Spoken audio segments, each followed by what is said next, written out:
नमस्कार सगळ्यांना। आषाढी एकादशीच्या निमित्ताने खूप छान अशी तुम्ही कल्पना दिलेली आहे, तर काय उद्देश तुमच्या आला डोक्यात आणि तुम्हाला ही कल्पना कशी आली?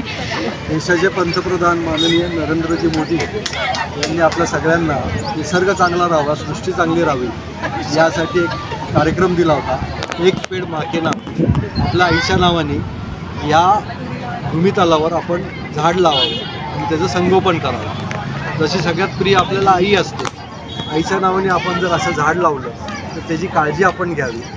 सगळं शासकीय यंत्रणेवर विसंबून न राहता आपण त्याची काळजी घ्यावी असं नरेंद्रजी मोदी यांच्या डोक्यात होतं। आपण त्याला अजून एक जोड दिली, एक पेड माँ के नाम प्लस आपले प्रियजन जे असतील, जे आपल्याला आवडत असतील, जे आता कैलासवासी असतील, तर अशा सर्वांना एकत्र करून त्यांनी एक झाड दत्तक घ्यावं, त्याचं संगोपन करावं, जेणेकरून कुठल्याही यंत्रणेवर ह्याचा ताण पडणार नाही आणि एक झाड दत्तक घेतल्यामुळे ते झाड वाढण्यासाठी चांगली मदत होईल आणि आपल्या प्रियजनाचं नाव असल्यामुळे ते जास्तीत जास्त त्या वृक्षाची काळजी घेऊन ते मोठं करण्याचा प्रयत्न करतात। चालेल दादा, थँक्यू सो मच तुम्ही ही माहिती दिल्याबद्दल आणि पुढे असेच छान छान तुम्ही उपक्रम करावेत अशी इच्छा आहे। Thank you so much.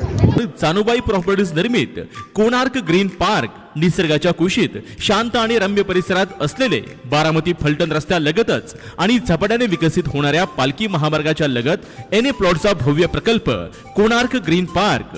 हीच ती वेळ योग्य प्लॉट घेण्याची। चला तर मग आपल्या स्वप्नातील घराचे नाते जुळवायला बुकिंग संपर्क विनोद खाडगे, मोबाईल 99 22 64 31 04।